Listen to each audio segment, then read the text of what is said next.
22 million black victims of Americanism are waking up, and they're gaining a new political consciousness, becoming politically mature. And as they develop this political maturity, they're able to see the recent trends in these political elections. Any minority that has a block of votes that stick together is in a strategic position. Either way you go, that's who gets it. You're in a position to determine who go to the White House and who stay in the doghouse. You're the one who has that power. You and I have never seen democracy. All we've seen is hypocrisy.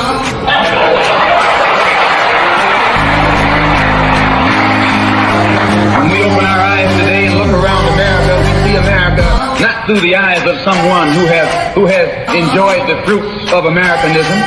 We see America through the eyes of someone who has been the victim of Americanism. We don't see any American dream. We've experienced only the American nightmare. We haven't benefited from America's democracy. We've only suffered from America's hypocrisy. And the generation that's coming up now can see it and are not afraid to say it. And are not afraid to say it. And are not afraid to say it. And are not afraid to say it. And are not afraid to say it. And are not afraid to say it. And are not afraid to say it. And are not afraid to say it. And are not afraid to say it. And are not afraid to say it.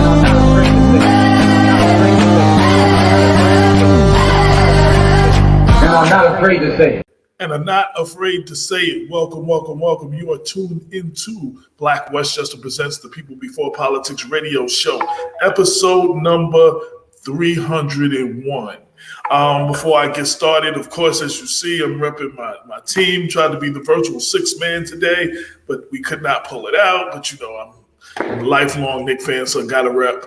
Hopefully we can do something at the Garden. Hopefully we'll get one or two more. I don't know if we can beat this team right now. Atlanta seems to be strong, and we need a couple of extra pieces. Also, I'm from an undisclosed location. You know, took a much-needed break, but we stopped the break for a minute so we could do the show, and then I'm going to go back into vacation mode. But while I was coming down, I brought the new DMX album. It went on sale the other night at midnight. I have to say, everyone needs to support this album. The DMX album is incredible. It's not one of those albums they put together after he died. He completed this album before he died. The first three songs, straight heat. The song with the Locks, of course, you know, anything with him and the Locks is always fire. And then the next song is with him and Jay-Z and Nas, which you can't go wrong. Then there's a Lil Wayne song. There's a song with Snoop on there. There's a song where Bono from U2 is singing the chorus. Song where Alicia Keys is singing the chorus. Got a couple of new cats on there that I wasn't really familiar with, but they was kind of hot. And the whole album, I just got to say, great job on the album. Everybody should support this album. Do not download it for free. Everyone should go out and support this album, the new DMX album, Exodus. So without further ado, shout out to my partner in crime, Damon K. Jones. He's not here today. And also Lorraine Lopez and Dr. Bob are not here today, but we do have a special guest host, Dr. Damon Brown. Now, first and foremost, thank you for coming through. Y'all may have seen him on the series we did, Policing the Black Community. He was on one or two of those shows. Definitely a man of incredible wealth. But, you know, before we get started, I'd like to let you just break it down and tell everybody who you are, a little bit of your experience. So, you know, when you talk later, they know you are a man who knows what he's talking about. So, yes, absolutely. Yeah. And before we do have an appearance from our partner Damon K. Jones. After I just said he won't be here, he is here. It's not an illusion. He's actually here live on screen. So shout out to Damon Jones and Damon Brown, Dr. Damon Brown. If you could just break down who you are, what you've done, and just share with the people. Yeah, absolutely. And welcome, Damon, and thank you, AJ. And I'm happy to be here. Just a little bit of my experience. You know, I started in Pittsburgh, Pennsylvania with Pittsburgh PD, and went on from there to international policing under the auspices of the United States Department of State. many times seconded to United Nations. And what we did there was we really got into the roots of police reform and retraining police of post-war countries. So through that, I was also on the other side studying, and I'm studying leadership until I acquired my doctorate of education in leadership, organizational leadership and development. So it was through that and traveling throughout the world and rebuilding police departments and engaging in, police reform to really regard the people's civil rights and human rights around the world. And now I'm doing that here. I have a couple publications out there, about 4 publications out there where I talk about police reform and I talk about police leadership. Absolutely. Now you said you have a couple of books. Where is their website? Do you have a website? No, not books, just publications. So I can give you the links to those. And like I said, they're about police leadership and police reform and community policing. I just believe that community policing is best served when we are all best served in all and every community, not just some. Now, before we get started, and then I'm going to bring in our guest. The term community policing is one of the most overthrown around terms, the most least understood terms, and misrepresented by the people who are saying it. In your opinion, in your expert opinion, what is community policing? Well, community policing is a philosophy, and let's not get it mixed up with a strategy like police-oriented, problem-oriented policing or intelligent-led policing. No, we're talking about an overall philosophy where you're partners with the community that you're serving. And what happens sometimes is we talk about community policing, but we don't really engage in community policing. And what it really means is you're turning some, and if not all, of the power over to the community. The community dictates how they would like to be policed. And what we do is we take that information and we transform it into policing, and then we give the product back to the community, which they prescribe to us as police officials.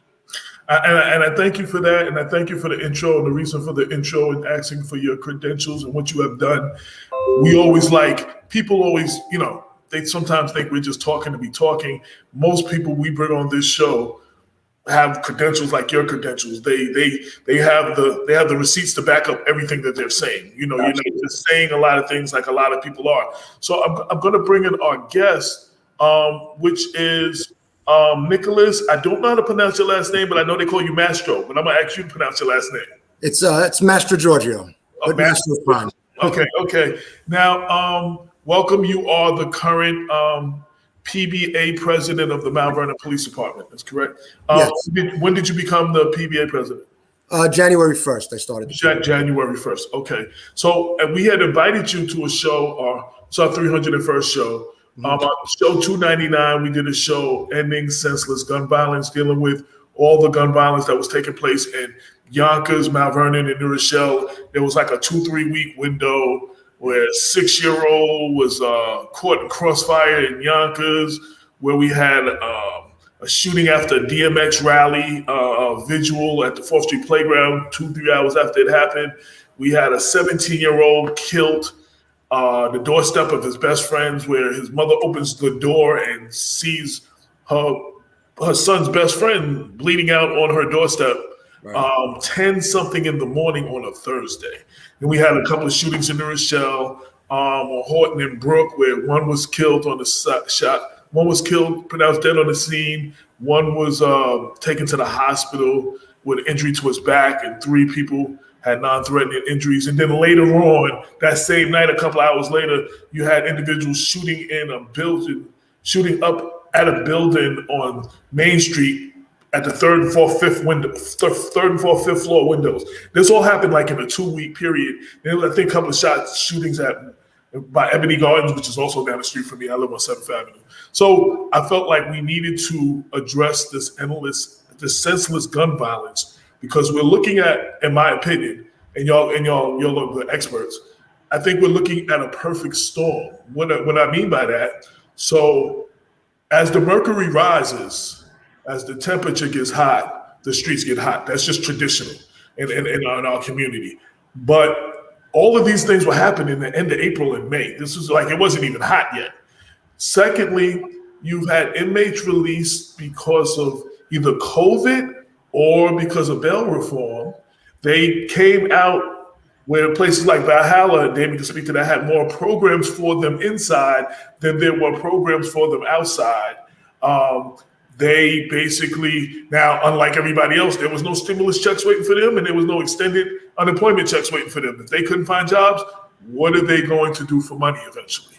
Right. And then you had COVID, which kept so many people inside. Our streets were a little peaceful because people were basically confined in the house. So people that had beef with other people were not coming in contact. Well, restrictions have been lifted and the streets is, flooded again, and these people are going to start bumping into each other, and we're going to have some of those situations. So if you add all of this together and the lack of services and programs in Mount Vernon, sometimes we're looking at a perfect storm in urban America. And I think that, and my perception is, we can't keep just looking at a leader like the head of a police department or a mayor or a city council or leader. We, the community, have to get more involved. So that's what our show was about. And as head of the PBA, we had invited you, but you couldn't make it on the show. I would like to give you a chance to speak on that. Well, you're 100% right about the perfect storm. I mean, I could speak more about Mount Vernon than the other two communities. Right. But we are perilously depleted police force. We're down about 30 people, 30 cops. We've lost about 50 in the past year and a half, which is a quarter of our department being turned over. The experience level is dropping, and you're right, the summer's right around the corner. It's going to be, it's a scary situation that's approaching fast. We have trouble filling the sectors every day, so we're going out short. We're begging people to work overtime. A lot of guys don't want to do it because equipment issues, vehicle issues, stuff like that, so it's scary. In order to combat that, the gun violence in the community, we desperately need help from the community, probably now more than ever, because of the situation that the department's in. So a big part of that is forming relationships with people in the community, getting them to trust the police, getting them to talk to the police, and getting them to feel comfortable calling us and being in contact with us to go out there and combat that gun violence. Now, you mentioned a lot of people leaving the department. We've been reading all over social media that people, everything's be blamed on the controller. Not saying that she don't have her issues, right? But, there's never one problem. One person is the problem for everything. Even a broken clock's right twice a day. Right. So when we read as residents that we're losing these officers because the controller is not paying them or not paying their overtime. We started Black Westchester in 2014, and this is a conversation I remember then Mayor Ernie Davis having about officers getting in the academy, working a year or two, and then going to other communities where they made more money because Mount Vernon is so y'all are overworked and underpaid. So this is not a new problem. This is not a controller problem. And I wanted you to speak to that. Well, this problem, I've been there 18 and a half years, and the running joke in Mount Vernon is, every year or two you get a new group of friends because a whole bunch of people leave. So this is nothing new. The controller does play a part in it right now. She's not paying a lot of bills. We haven't had the problems and other agencies have had, like DPW and places like that. We've been getting our overtime pretty consistently from the comptroller. Our issues with her are vehicle parts, common necessities like toilet paper and paper towels, things like that. But why people are leaving, money is obviously the number one issue. It's always going to be. Mount Vernon, the difference between Mount Vernon and Greenburgh Police Department is like a $40,000 top pay difference. So, you'd almost be crazy to stay here and make a third less money being a Mount Vernon cop and working 10 times harder. But there's other issues inside the department as well. As you guys well know, we've had disciplinary issues in the department where discipline's been meted out unfairly and unequally to different people throughout the department.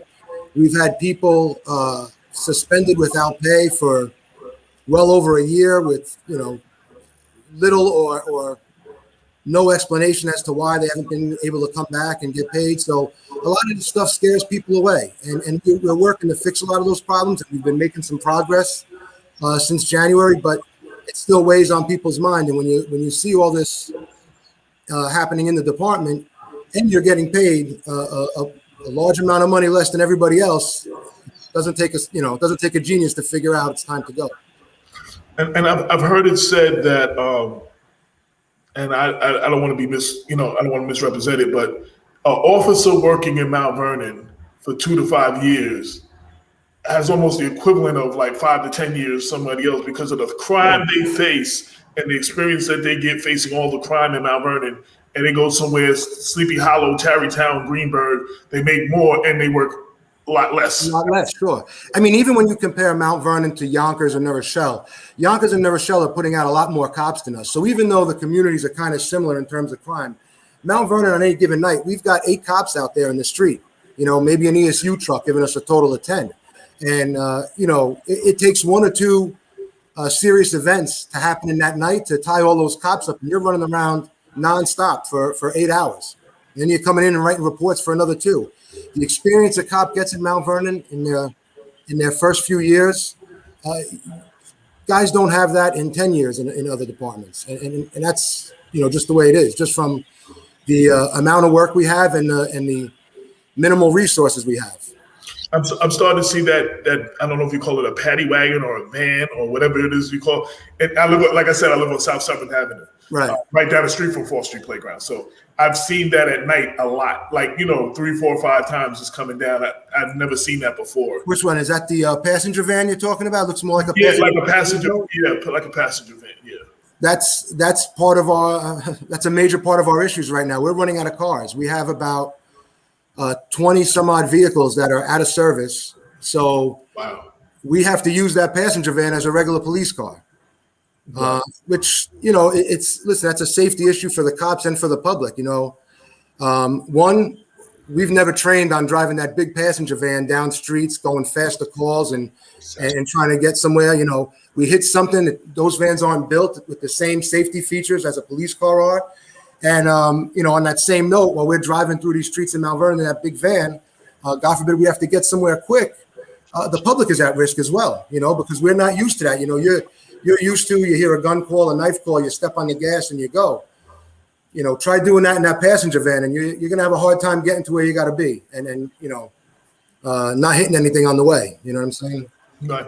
Dr. Brown, I mean, you've heard some of the issues. You've been reading up on some stuff going on in Mount Vernon. Would you like to ask any question or contribute to the conversation on anything we just spoke on? Or?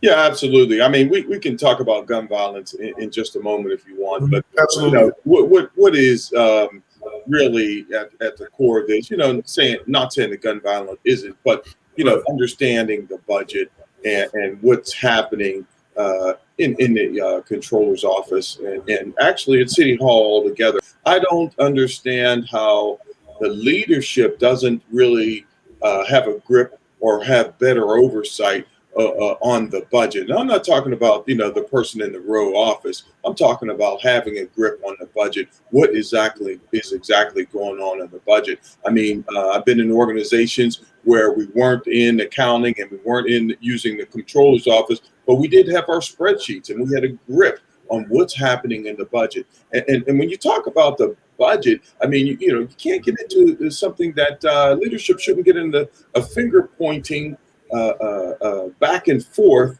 where you say, okay, well, people are supposed to be coming and paying their taxes and you're not accepting them. A single person or 10, 15, 20 people not paying their taxes or paying their taxes.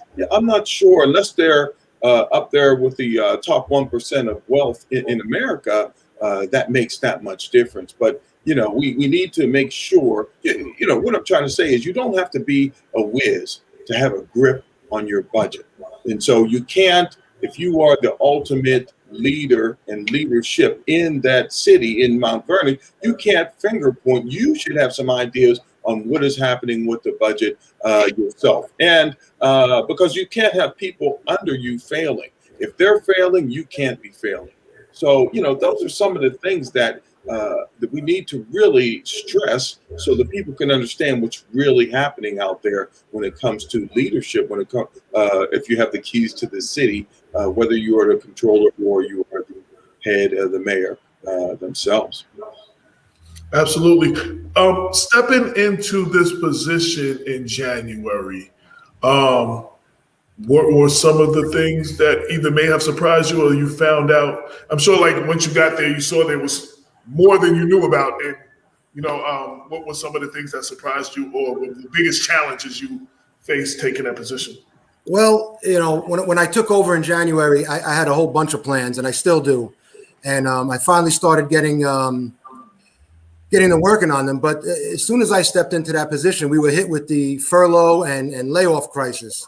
So, that took me for a spin right away, because day one, I walked in here looking to do a whole bunch of stuff, and that dominated the first 2 months of my term so far. So I guess what surprised me the most was how quickly things could change and turn on a dime. And it was a roller coaster, and right from the start so far. So, and again, we try to educate people when we do these shows. So, for people that don't know, what does a PBA? What's the purpose of a PBA, and what does the president do? So, as the PBA president, I represent the police officers, detectives, sergeants, lieutenants, and captains in the Mount Vernon Police Department. I represent them in disciplinary actions. Myself and the PBA board are in control of doing negotiations for contracts and things like that. So we're basically the union body that represents the police department in Mount Vernon. I asked that again, and not to throw any of your predecessors under the bus.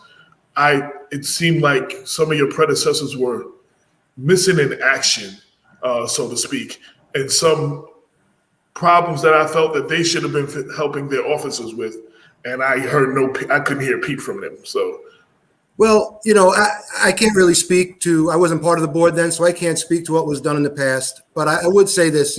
I think it might be a case of a different style of taking this presidential role, and I've been very outspoken since January. I'm going to continue to be outspoken because I don't think the city ever faced that before. And in the beginning, even some other people on the board might have been a little skeptical, but as we've been going along, I think people are starting to see the more outspoken approach is getting us some results, and we're gonna keep on going in this direction, and that's it. So I don't think any predecessors weren't doing as much. I just think it's a different style of leading the PBA. And the reason I started this show, again, because we were doing senseless gun violence, I think there is no one thing that can be done. I think it needs to be several approaches from several different, and I wanted to hear from the police presence. As far as this, y'all Right. face this, you're on the front line of this every day. Right. And so I wanted our audience to hear from that aspect of it. What is, some of the obstacles you'll face, or Well, right now, the biggest obstacles that we're facing as a department, and it's really starting to come to a head now with all these departures, is we have a very young and inexperienced patrol force. In patrol, I think the average cop might have about it's less than 3 years of experience wow. in patrol. And there's no, when I came on 18 and a half years ago, we still had a lot of the same problems, but there was still a lot of people there that could teach you, show you the ropes, show you how to be a cop, show you how to find a guy with a gun, the right way and things like that. And now you've got a bunch of guys out there that want to do the work. They're good cops. They're good people.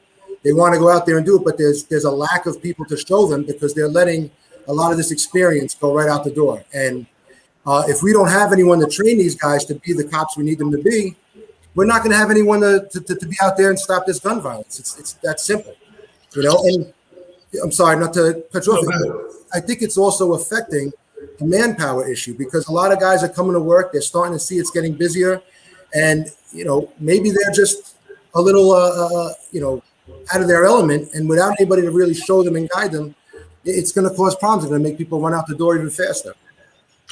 And one of the things we try to encourage our listeners, the importance of people in our community becoming police officers? What is the outreach like? At Yonkers Police, they've come on and they've had their recruiting. Rochelle and other departments have come on and talked about their recruiting and everything, trying to reach out to the community. What is Mount Vernon doing to get more persons of color, more people in the community to be members of the police department? Well, which I think would help with some of the community policing and knowing the area and stuff like that. most definitely. I think this recent test that that's coming up, that I think the sign up date just wrapped up for.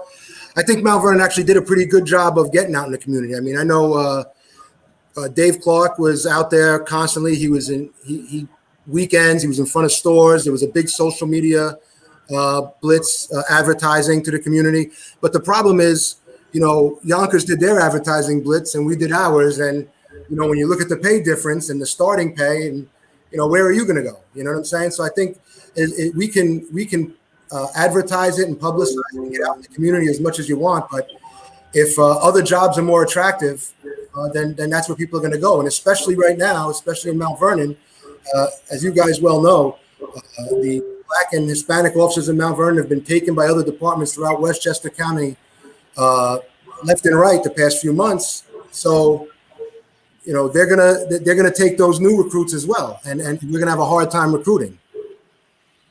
Dr. Brown, any questions? I know you see. I see yeah. I mean, there's a couple things that you could do for retention. I mean, if you're you're sponsoring, young officers going to the police academy, I think that part of that commitment could be a 2, 3, a 5-year commitment. I just don't think it's fair to Mount Vernon that Mount Vernon Police sponsor you to the police academy. You do a year and then you run somewhere else. After all, we are taking an oath, for the specific agency that we are first sworn under. So that's one of the things that we can, really try to bank on. And in addition, I just want to introduce this because I understand, the budget constraints and also, retention. But one of the things that we can do is, we do know that the Department of Justice, the cops, community-oriented police services does offer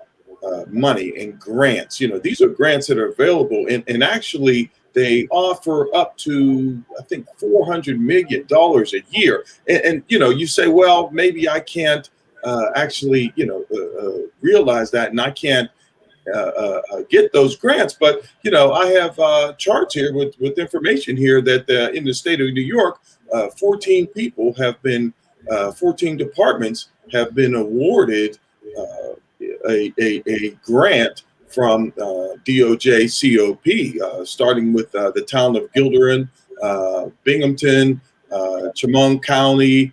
Matter of fact, Chemung County got $99,000 for the COPS program, and this is for development program, and this is for a program to actually hire officers. New York City is not comparable, but when you talk about grant money, New York City was able to get $11 million from DOJ COP. So I have Spring Valley. Spring Valley was able to get $1 million. So Wayne County Sheriff's Department, they were able to get $324,000. So I think that maybe we can focus on some of our grant writing, which does help us, because again, there is about 10 different categories. It's cops hiring programs, community policing development, also mental health and awareness plans, and school violence prevention. So there's a few people that have got school violence prevention. Arundel in Rochester, $206,000 for school violence prevention. So these are some of the programs. Of course, there's restraints, don't get me wrong, but these are some of the programs that may be able to start to answer some of your retainment and your development. And like you said, AJ, you're recruiting in different Black and brown communities. Also, I wanted to address the whole, I don't know whatever happened, but I know going back a few years, there was a talk amongst the city council passing some sort of resolution or something that for officers had to stay, say, a minimum of 5 years, or I don't know whatever happened with that. I don't know. You were part of the department if you were aware of that. And, people that listen to the show that are not law enforcement often ask questions like, what can we do to help the problem? So maybe if you could speak to some of that. Well, if you're talking about that to help the problem, police retention, or are you talking about gun violence? Or we're talking about police with the police retention. Yeah, exactly. I think that our transparency, our community partnering with the police. It looks like Nicholas, you correct me if I'm wrong. It looks like police are having a tough time. Summer's here. People are out. COVID is diminishing a little bit, and they're having a tough time. I think that the partnerships. What can we do for the police? What can we do? How can we help you in policing our community, but solving our problems in our community? And we need the community to speak up and talk about those problems. And that's how we form a partnership, because what happens is you create these common goals, and now the police are able to help you with your problems, solve them in a police fashion, in a law enforcement fashion, with you dictating what the problem is. So I think that more partnership, we can't walk away from the police all the time. The police are there to serve us. And we got to really think about that. And that's really important. So those are some of the things that the community can do. And in addition to that, some transparency, some good officers, talk about it. There's young kids all up and down the street, all over America would love to have a police career, but maybe they don't understand what that entails. And they're just understanding the bad press about policing. So if you're a young person out there, you're a former police officer, you're a family of law enforcement or corrections or anything, you talk to these young kids and tell them it's a good career for you, and you can stand up and you can be a part of your community while actually getting paid to serve. I want you to touch upon that, Nicholas. And also, one of our listeners said they can't mandate an employee to stay at the department. This has been going on for years. And then the follow-up was another person saying at least an incentive. What incentives, other than obviously finances is a problem, what other incentives can be offered to possibly help these officers stay, incentive to stay? Well, I mean, as far as incentives go, it's going to have to be monetary in some way, shape, or form. I mean, we're 4 years without a contract. We're far behind all these other departments, and I'm not asking the city for miracles or anything like that. But in the contract that we've recently proposed to the city, I think we kind of address that incentivizing portion of it by asking for reasonable numbers in our upcoming contract, but asking for large longevity payments down the line. So that would give a guy the incentive to stay at the department and receive those bigger payments, further down the line in their career, and get a pension similar to that in another department. And it's not going to cost the city a ton of money up front. So, in terms of incentives, I think that would be a fair compromise between the PBA and the city. As far as community involvement and what the community could do, I agree with everything that Dr. Brown said. I mean, the police, we as a department do need to do a better job of getting out there in the community and forming these relationships with people. And we've been trying to do that. We've been trying to do it a little bit more the past few months since I've taken over. But it's something that we really got to do harder. And then we got to retain the cops that go out there and do that work. Just recently, an officer left.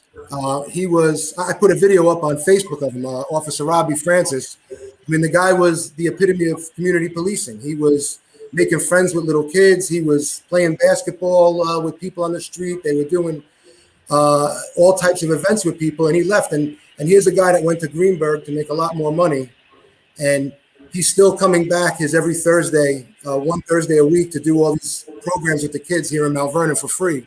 And these are the type of people we're losing that we can't replace, And so community involvement's important, but we got to keep the people here that forge those relationships working for Mount Vernon, because once they leave, those relationships go with them. Damon Jones, did you have any comments or questions or anything? I just seen you nod your head once or twice. I just wanted to not miss the opportunity if you wanted to say something. Yeah, first, I want to thank Mastro for coming on, man. I really appreciate you coming on the show and giving the people need to hear what Mount Vernon police officers go through and what they're facing in dealing with public safety. Yeah.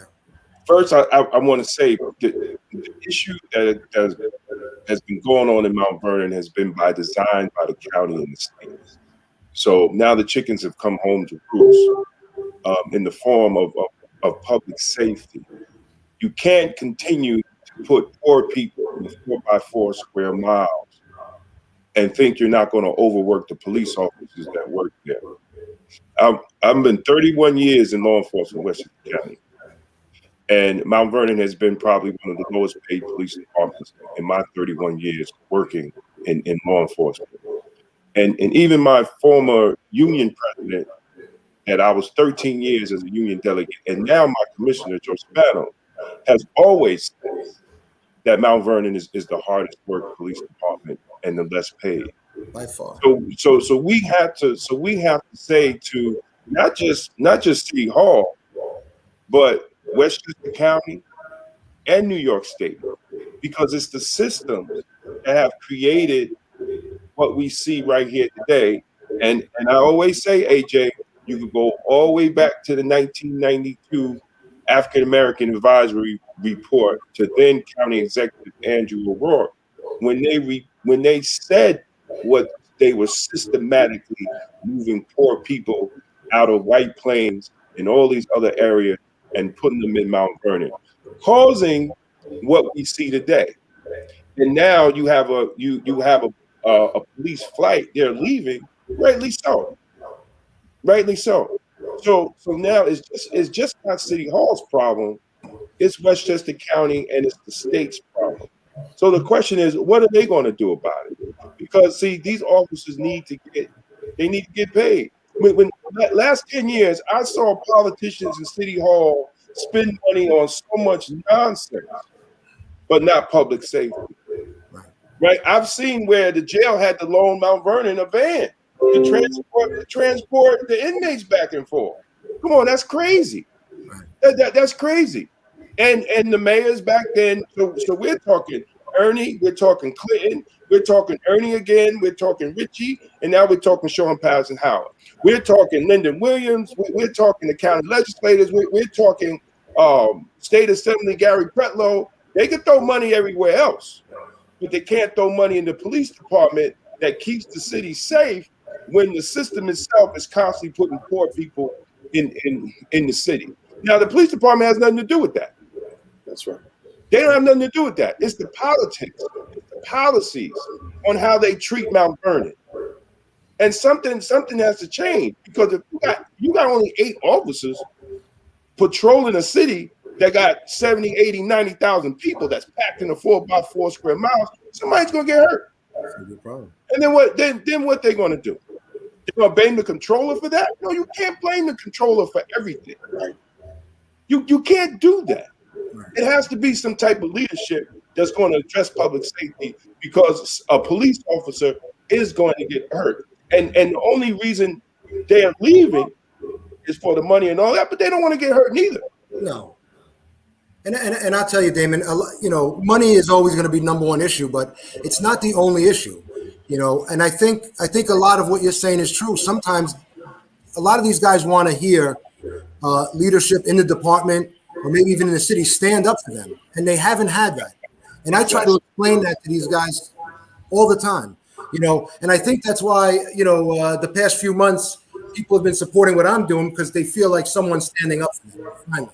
And I think a lot of guys might still be here that have left recently in the past maybe 6 or 7 months if they felt the leadership was on their side, but they don't feel that because they're afraid to speak out, or they choose not to speak out. And the average cop on the street just says, well, no one gives a crap, I'm going to go somewhere else. And that's part of the problem, because guys like working here. I mean, I talked to people that left 15 years ago that they're making, obscene amounts of money in other towns and villages, and they missed their time here. They loved working here.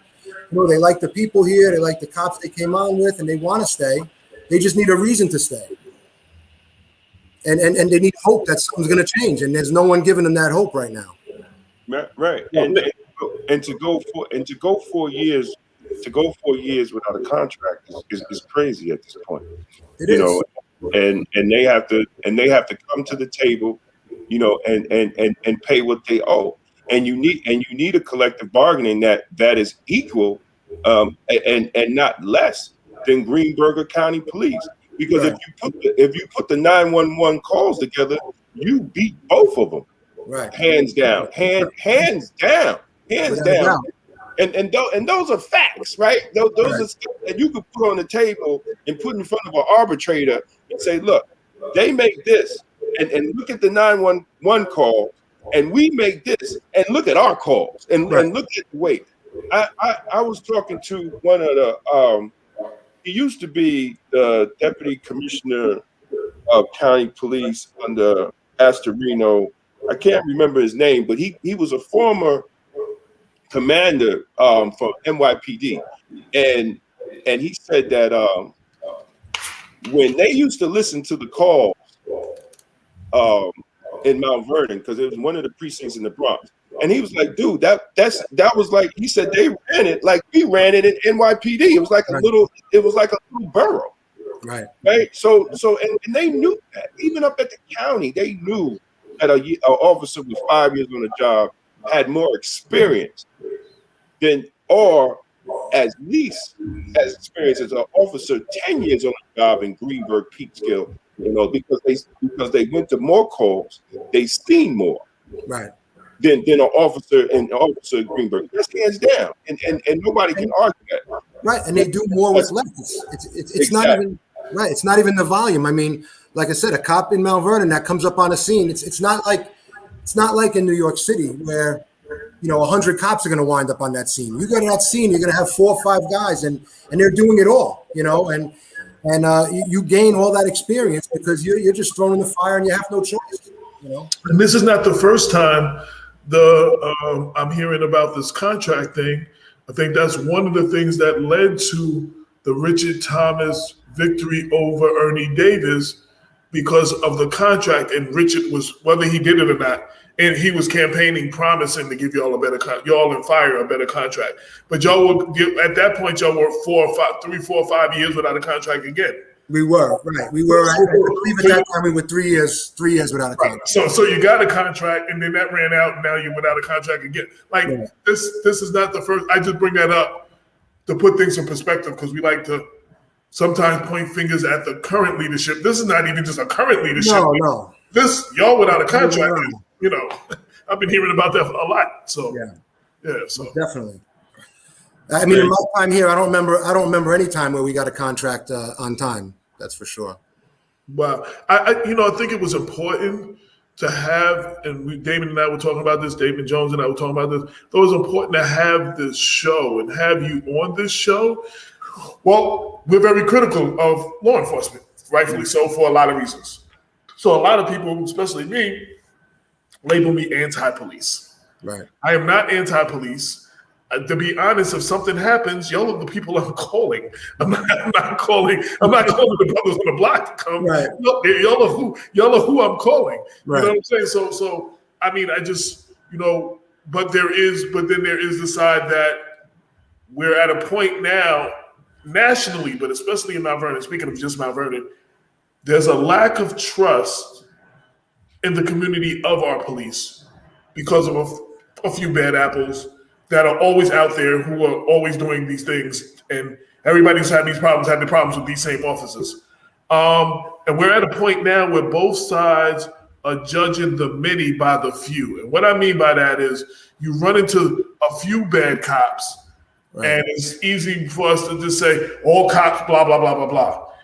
Your guys run into a few bad guys on the street that are always out on the street that y'all keep running into, and is y'all take the perception sometimes, not you personally, but the perception of all these guys on that side of town that look like this, they're all, you know what I'm saying? And we're judging the many by the few. And right, that's the problem on both sides. So there's such a divide. How do we bring that back together? Because without a cooperation between the community and the police, these problems are going to go on no matter what we talk about, whether y'all get all the money y'all want or whatever. Right. That issue is still going to happen. We have to overcome that big barrier. Well, I mean, the best way to do that is to have more events and do more things where the cops get out in the community, meet people in the community, and we humanize ourselves, and maybe everyone becomes human to us, whether you're a bad guy or a good guy or whatever. Interacting with people in a non-police setting is going to make us all understand each other better. I mean, some of the programs that have been started at the police department recently have been working out pretty well. There's a lot of programs with kids, like they come in every Thursday, they play chess with some cops, and none of us knew how to play chess. And, just a few days sitting with them and trying to figure it out. Now we laugh and joke, and we're like best little friends with these kids, and more stuff like that has to happen. We have to be out at events. We have to set up tables, whatever events happen in the city. The cops have to be there and interact with the community, talk with people, and show our human side to them. We're not out here to arrest you. We're not out here to do, just kick you off a corner or something like that. We're just like you. We're the same, and we got to get out in the public and do that. And that's one of the things that the PBA is trying to work on, setting up more events like this and trying to be present at a lot of events to go out there and just meet the general public. That's the best way to improve the way we see each other. You know what I mean? Now I have to say this because I'm very critical of the police department. But so when I see something, I have to say it. Mm-hmm. So during the DMX vigil, what happened afterwards. During the DMX vigil, Dave Clark, and to his credit, handpicked certain officers to work that event.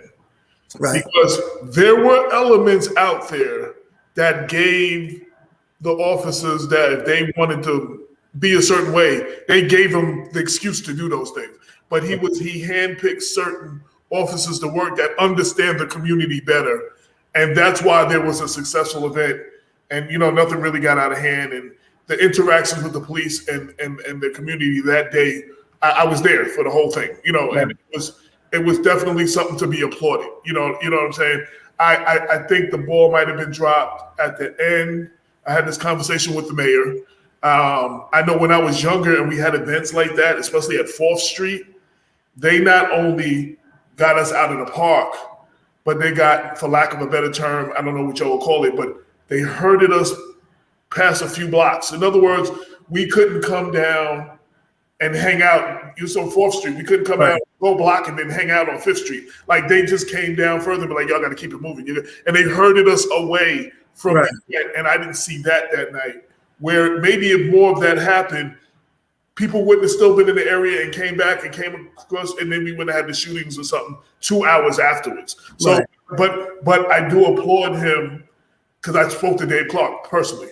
Right. He said he kind of handpicked certain officers. You could see that even when the other one, there's a couple of cats out there that were, we always got to have those kind that are busting the cops' balls, and then they know the community, so they act accordingly. You know what I'm saying? Well, that's in Mount Vernon. That could always be a big problem, right? I was unaware that Dave actually did that, but that's a smart move in an event like that, and obviously it turned out for the better. But in Mount Vernon, I grew up in Mount Vernon. So I went to school with all kinds of people. So I'm very familiar with people from Mount Vernon. You get cops from other places. Sometimes it's going to take them a little while to get used to Mount Vernon as a community. And that's something that we have to handle from a training issue and something that we can fix by hiring more cops from Mount Vernon. Or teaming the officers that are not from the community with the officers that are from the community. Yeah, that's definitely who can be there, for lack of a better word, it's a phrase I like to use, their ghetto tour guide. You know what I'm saying? I mean, it makes sense. Definitely does. I mean, that's not a bad idea at all. And that's something that we'd have to, one of the big problems I see in Mount Vernon is we don't really have a vision. Okay, we don't have like a plan and a mapped out plan of where we want this department to be. Something like that is definitely a great idea and something that needs to be added into a grand scheme and a grand plan on how to make this department better. But that's something that is going to take a lot of time and a lot of strong leadership to to hammer out. I'm going to say something that you probably can't say because you work for the city. The city has lacked a vision for at least a decade or so. That I've been doing Black Westchester. The city, not the police department, the city has lacked vision. You know what I'm saying? So I understand you work for the city and you can't say that, but I can. So I just want to put that out there because right. We need a vision from the top. Things are top down. Like right. if you have strong leadership, and this is not an indictment on any person currently in office, because since Black Westchester has been in existence, if you count Andre Wallace, we've had 4 mayors. We've had upward to 12, 13, or 14 different individuals in city council. We've had 2 controllers, and the civil war in City Hall has not only didn't get better, it got worse. Right. So you can't blame. It's not all Deborah's fault. It's not all Maureen's fault. It wasn't all Richard Thomas' fault. And Lord knows there was a lot. And this is coming from someone who helped him get in office and then helped him get back out of office. It wasn't all Richard Thomas' fault. It wasn't all Ernie's fault. It wasn't all any one city council fault. Collectively, the city lacks vision. And that trickles down to your police department, your DPW, to your other departments, and out into the streets. Like that we need leadership that can work together and have a vision. 100%. Well, again, let me just say that it's not an indictment only on the current administration. I need to say things like that twice because they'll all give phone calls and say I just trashed all of it. I'm talking about all the leaders in the last decade. Well, AJ, I just want to say that, leadership is really important. And you can become a better leader. Just because you have positional power doesn't make you a leader.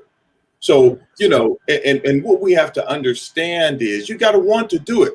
The institutions should serve the people, not the other way around.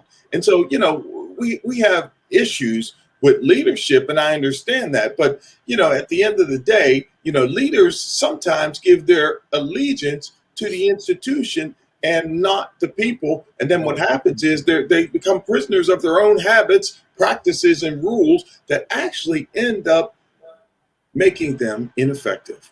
So, leadership has to be learned. Just because you're elected or you're appointed, whatever the case may be, doesn't mean that you can't keep learning and becoming a better leader. And I'm going to say this, and I'm going to say this about the Black community because I'm sitting here as a Black man. And I'm going to say, unless we as Black community learn to lead at a higher level, our future is in danger. I'd like to add something to that too. And I like, problems are not all one person's problem. The community, the voters, the residents. And now I'm speaking to you. We have got to do a better job in electing leaders. We got to stop voting for our friends. We have to stop voting for people. And again, this is not about Sean Patterson Howard, because I have to be clear because she's going to get a bunch of calls.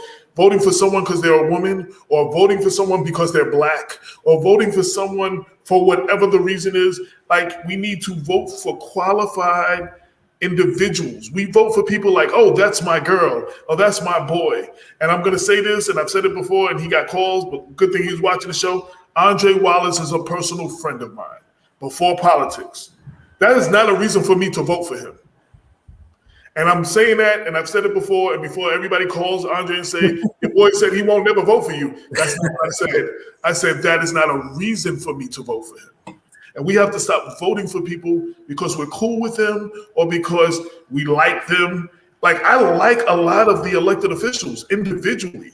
I don't think that makes them great elected officials because I like them. They're nice people. Nice people being nice is not the only criteria of being a leader. Like, I mean, we need to up our standards. And this is on the community, because there's a saying, and I forgot who said it, it's been said for hundreds of years: you get the government that you deserve because you get the government that you voted for.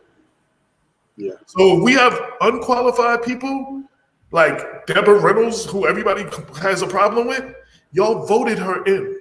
Right. Y'all wanted Maureen going and voted her in. So now you've got the government that you deserve. until you want better and you do better and you educate yourself better and find out what these candidates are about, we're going to have problems like this. So I want to put that out there because, again, when I talk about the police, I talk about specific issues with the police. When I talk about City Hall, I talk about SIPs. But this is something people say, what can we do? This is what you can do to make your city better. Absolutely. AJ, I just want to add, we had a conversation with Damon, and we were talking about, leadership. And I just want everybody to know, and this is based on research.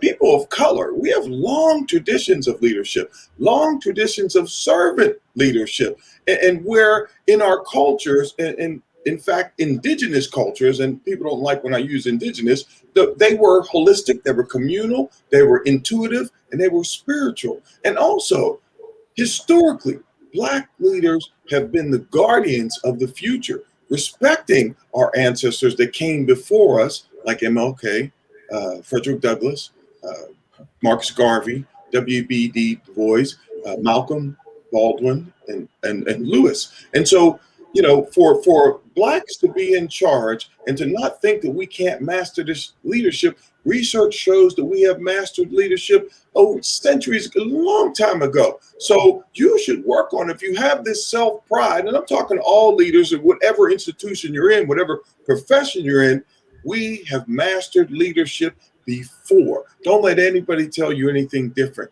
We can do it again, and we will do it again. And I'm glad you said that, because that's the problem.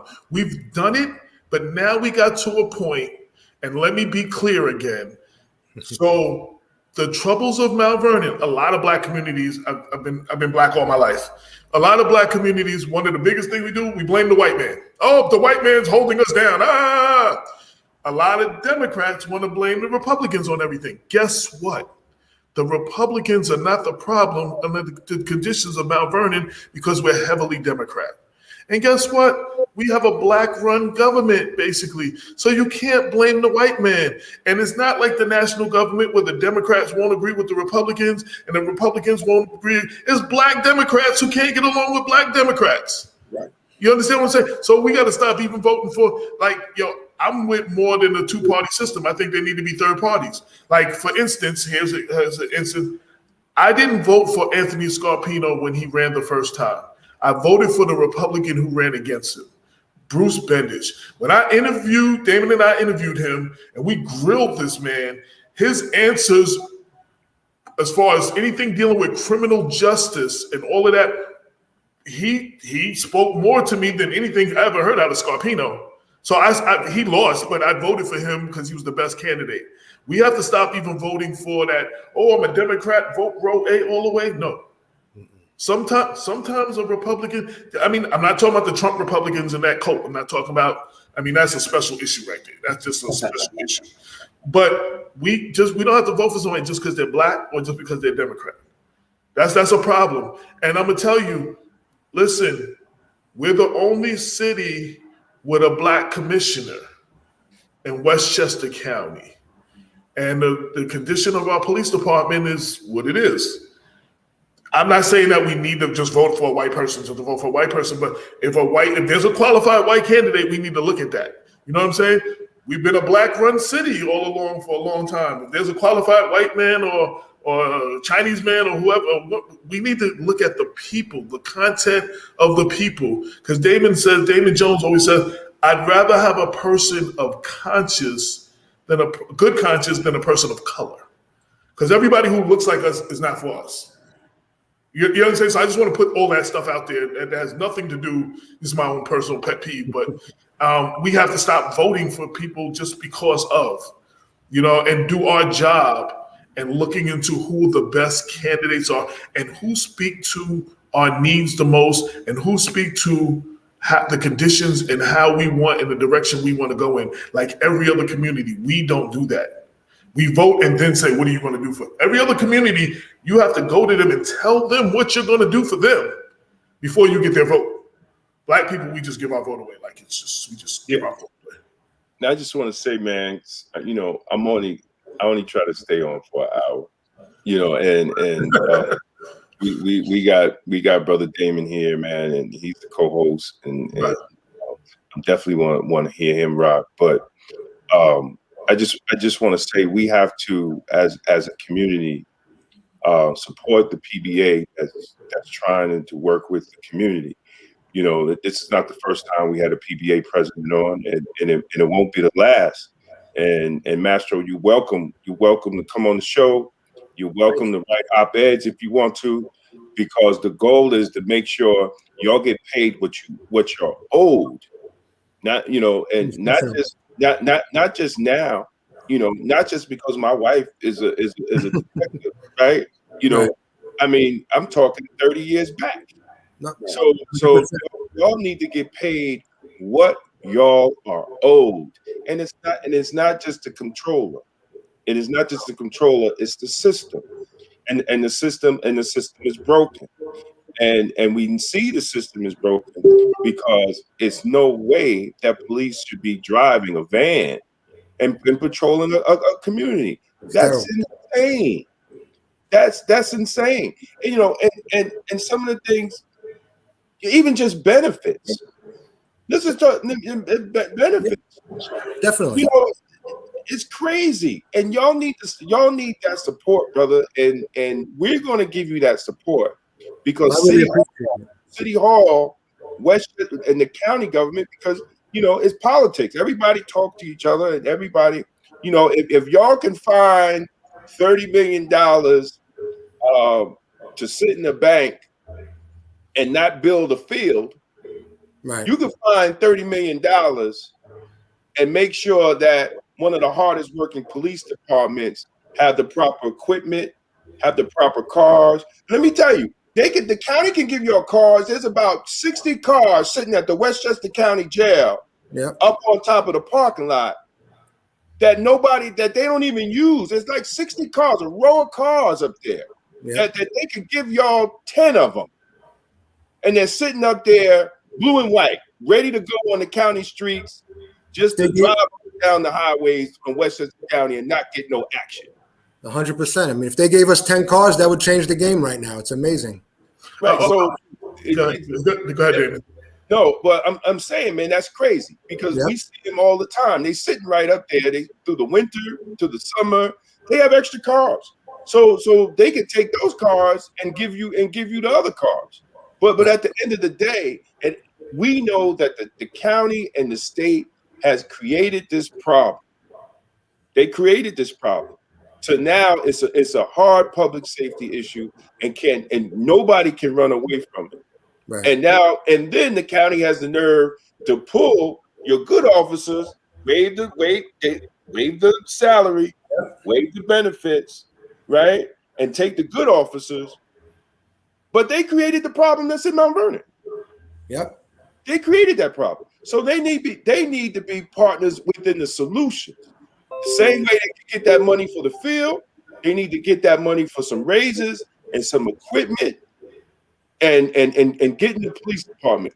Let's not, the people of Mount Vernon, don't let George Lattimore and King Jenkins just run around the city and shake hands and go. No, y'all need to ask them, well, what are y'all going to do about it? Right. How are y'all going to help? Right? Don't let Assemblyman Pretlow and Senator Jamal Bailey just run around the city and give out fried chicken and hamburgers. No. What are y'all going to do about it? How are y'all going to bring money into the city to help these police officers that are overworked? We got to start asking the right questions. And the problem is the people don't ask the right questions. They too busy wanting to hee-haw and just be seen and Facebook posts and pictures and all that. No, not when somebody, any given day, an officer can go out there and get seriously hurt because they're undermanned. Right? Police departments is different in corrections. See, we got a mandate. Every shift the state says you have to have a certain amount of officers to run a shift. Right. That's why we get mandatory force. Because the facility has to run at a certain manpower. It's crazy to have 8 officers in a city that's 85,000 people. Come on, that's ridiculous. Yeah, it's scary. And we've even had the fire department. We've had one of our fire departments not open because they didn't have the minimum amount of people they needed to run the fire department that day. So that fire department was closed for the day. Wow.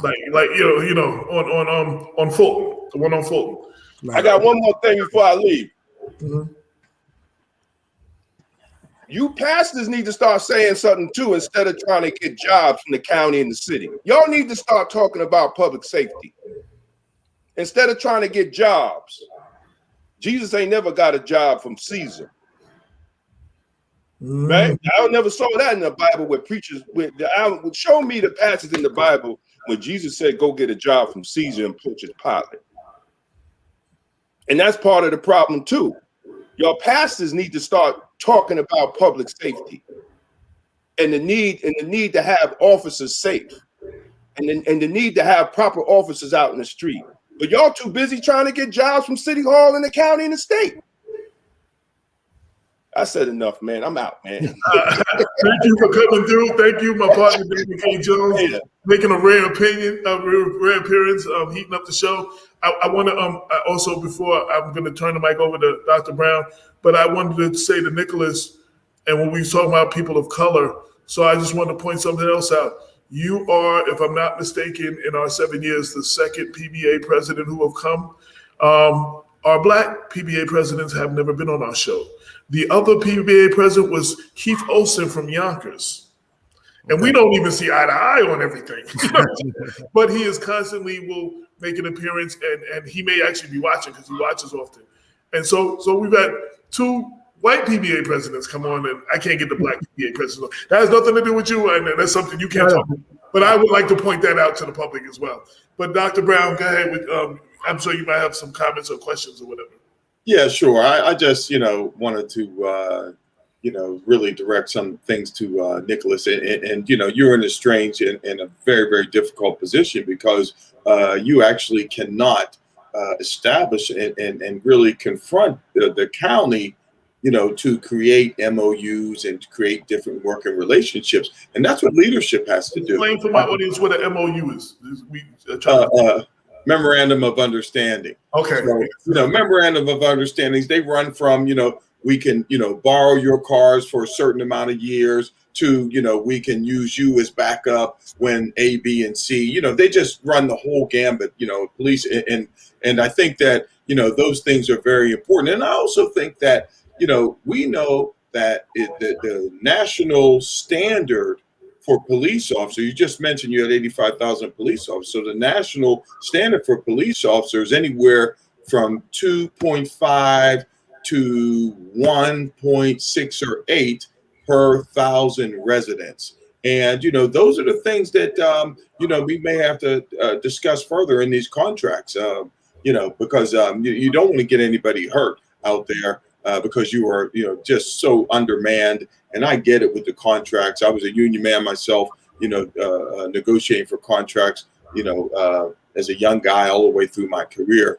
But they're going to have to really come to terms with the police department. Public safety is really, something that's very important.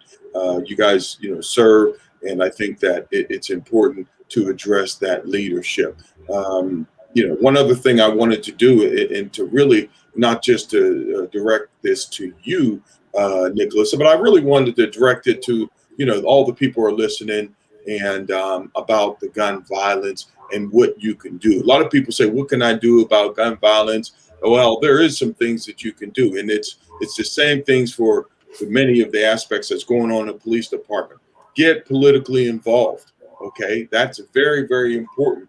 We need to have people, right, their legislators on the state level, on the national level, and on the local level.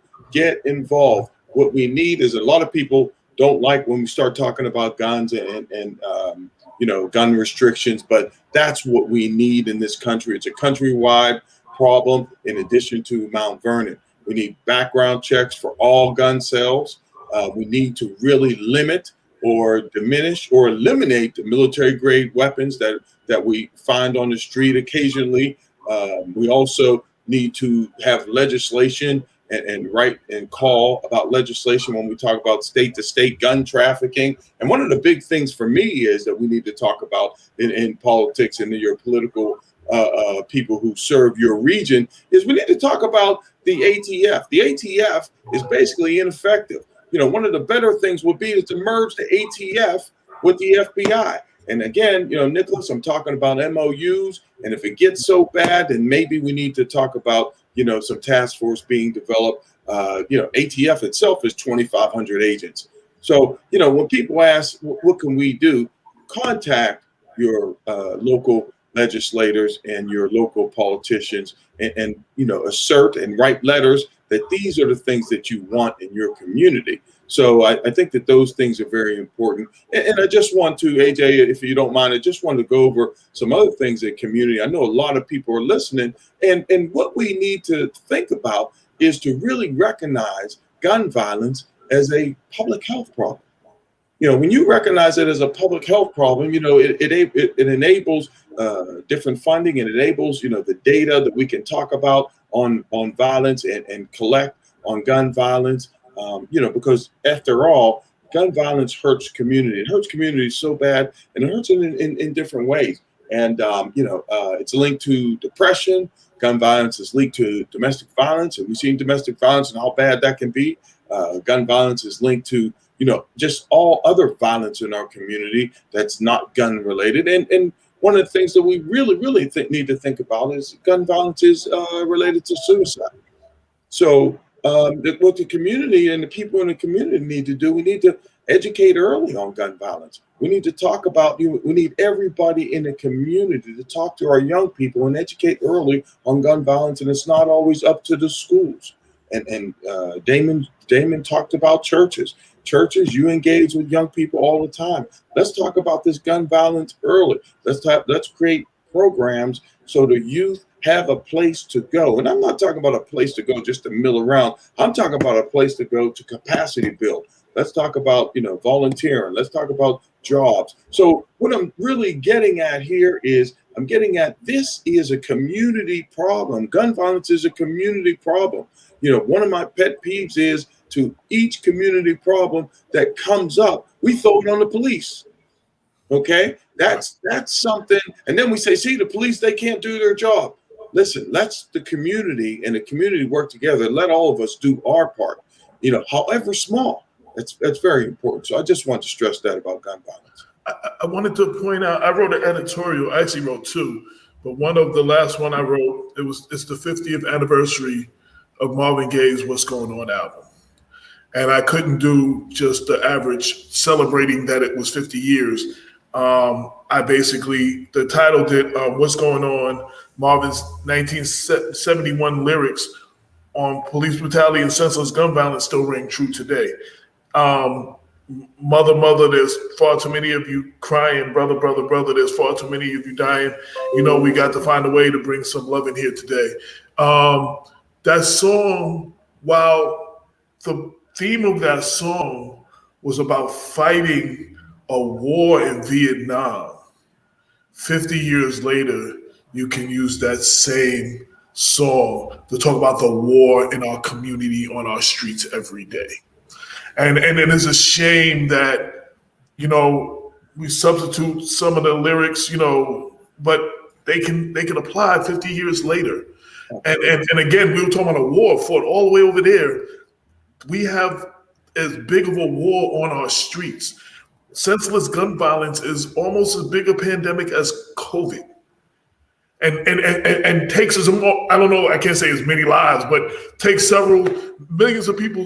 We lose hundreds of thousands of people each year to senseless gun violence. And that's something we have to get a hold of ourselves. What I wanted to ask, talking about something Dr. Damon Brown said.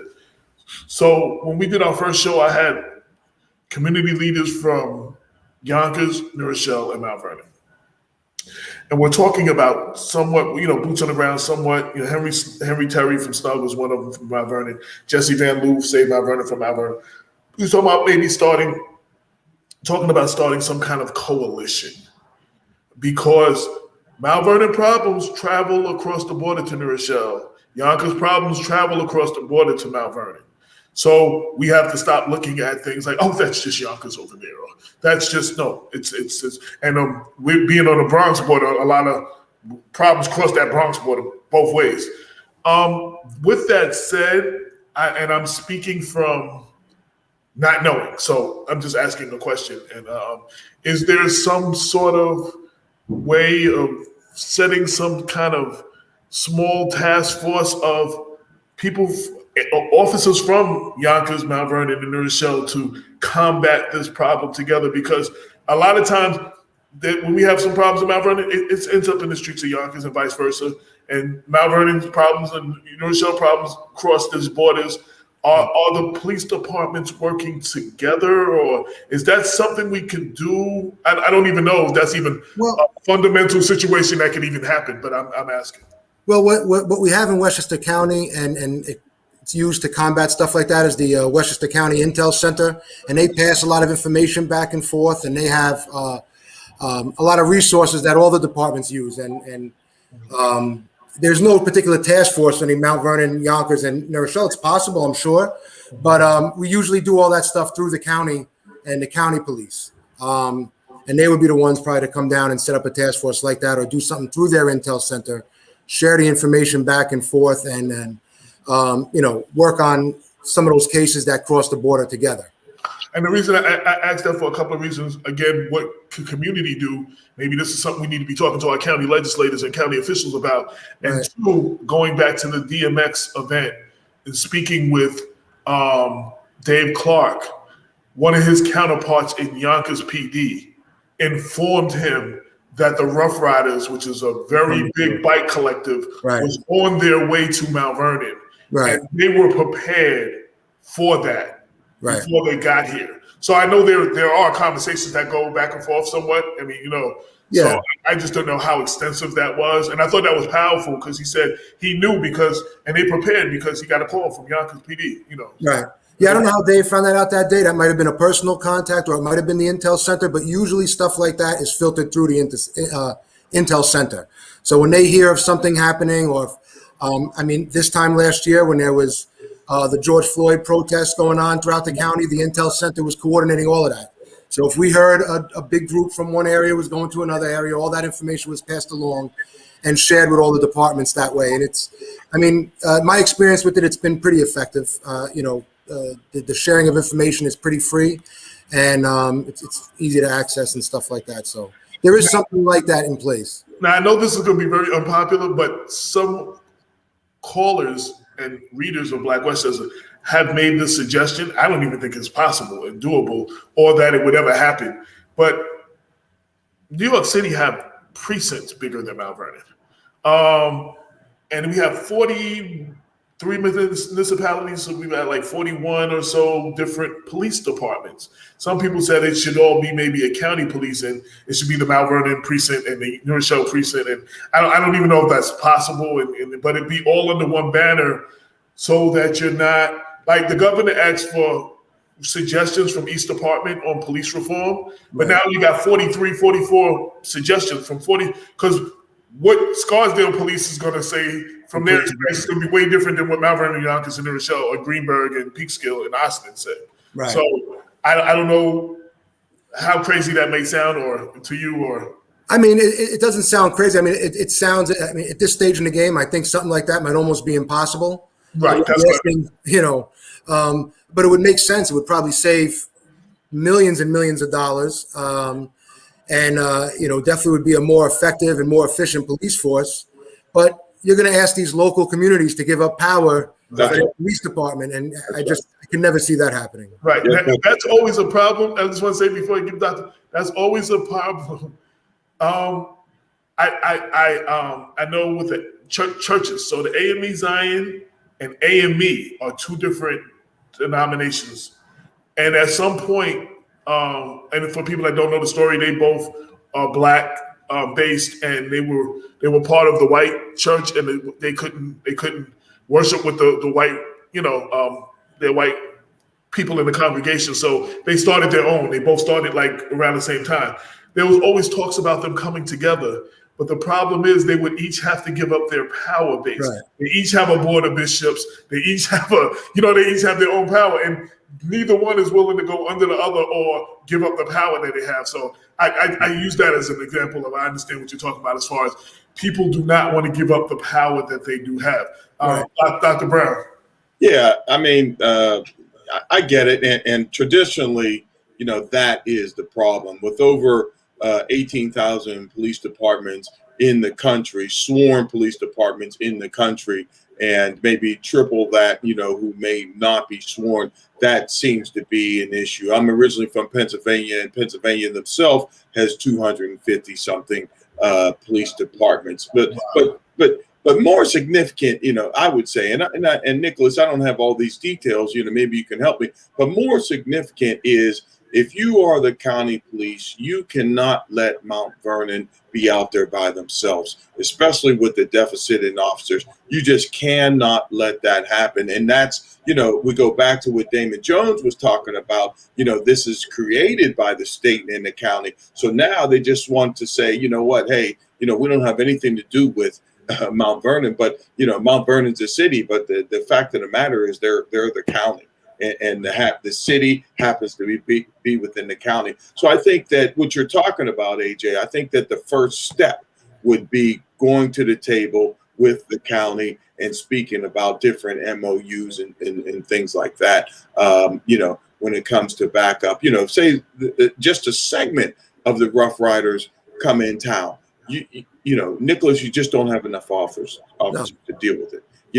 Nowhere near. So in that case, what happens? They come and they set up in Mount Vernon, for event like you were talking about. The county's just going to sit there because they're not in the other parts of the county that they may patrol or more salient to. So that happens to be an issue, and you just can't leave a city within a county out there by themselves.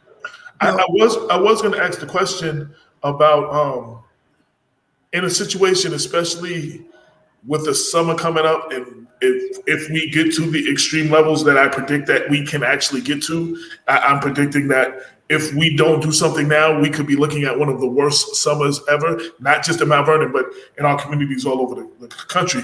I think there was a time, and I might hope not to misquote myself, I think there was a time when Shamoya McKinley was shot, that Richard Thomas called for the county to come in and help patrol for like that week or something and help with the investigation or something like that. And there was a heavy county presence here for that because Mount Vernon invited them.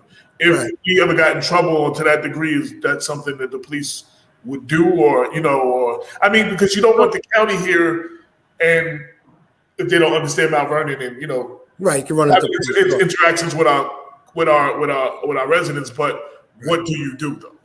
Yeah, well, I mean, that's definitely a possibility, and I'm on the same page with you, AJ, as far as this summer. I mean, I'm hoping for the best, but I'm really preparing for the worst because I have a feeling it's going to be a really crazy summer, and if it gets that bad, we're going to have no choice but to call in, county and state police. And I believe in the Shamoya McKenzie case, I think state police actually came in too and patrolled the streets. Right. And we're going to have no choice, and we're gonna need all the help we can get at that point. I will say this, we do have mutual aid agreements with other jurisdictions in the county. If certain things happen, there's a system in place where we make a notification, and certain, each department will send X number of officers to wherever the problem is. And I've been in quite a few situations in Mount Vernon myself where this is going back maybe 4 years ago. I was a sergeant. The homicide at Sergeant Place by Hutch Field. Mm-hmm. The crowd there had to be about 2,000 people coming out of Hutch Field. We had about 7 or 8 cops in the city. I mean, we just couldn't handle it. But within, I made the call on the radio to the desk to ask for more people. And, within about 5 minutes or so, we had county, we had state, we had New York City. So they do come when we need them. If something goes crazy, everyone does come. I will say that, but just patrolling the streets, just keeping a strong presence out there. If things start getting bad, we're going to probably need help if we don't do something soon. And I was reminded of that from the fire department has mutual aid, I know, like our fire department is overworked and understaffed a lot of times.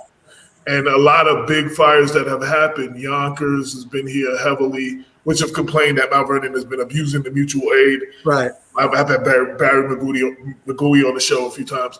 And I've seen other departments from like White Plains and like for bigger fighters, like, you know, and I did see the city out here once or twice, you know, in my FDNY out here a few times for big fires. So I know they had that. I was wondering if you had that with police too. Yep, we still do. We have a similar system in place. Yep. Okay. Yeah. Dr. Brown. Yeah, and that's a good thing, you know, and we all, you know, and I don't have to tell Nicholas this, but, you know, we all understand that when you get in trouble. But one of the things is that, you know, just presence, physical presence is important also. And physical presence, we do know that it deters some crime. So, you know, when you talk about physical presence and asking the county somehow, some way, or developing some kind of working relationship, you know, actually physical presence is the first step in use of force, you know, just being there in a uniform. So that is something that, you know, and I'd be happy to help with any type of MOU that, because I've done them before, and I think that, that they're very, very beneficial. And again, you know, I'm glad that people are available and officers are available when there is a crisis, but, you know, we try to prevent the crisis from the very beginning. And I think that that's very important to think about. So, yeah. And I want to be clear. So when June is Gun Violence Reduction Month. Okay, one of our readers just said that. What was it? That June is Gun Violence Reduction Month or something. Okay. So that's good to know. I agree with Wade Hardy. You can't defeat gun violence with over policing, and that's not what I was talking about. But I was just saying that extreme measures. You know, like again, a really huge fire where we've had other fire departments come because our fire department could not battle that fire by itself. Right. I think this is an important show because one of the things we need to do is to have these conversations. In the real world, most people that are our viewers would never have a conversation where they could see you talk. You understand what I'm saying? And you wouldn't have access to get. So that being said, we have this here.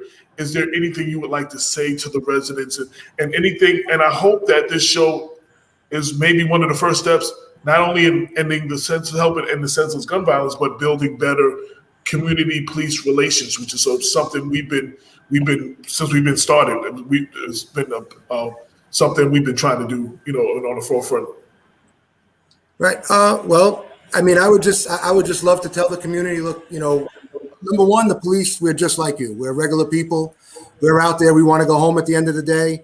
There's nothing to fear from the police. The vast majority of us love what we do. All the cops I know in Mount Vernon love being in Mount Vernon. They love working in the city of Mount Vernon.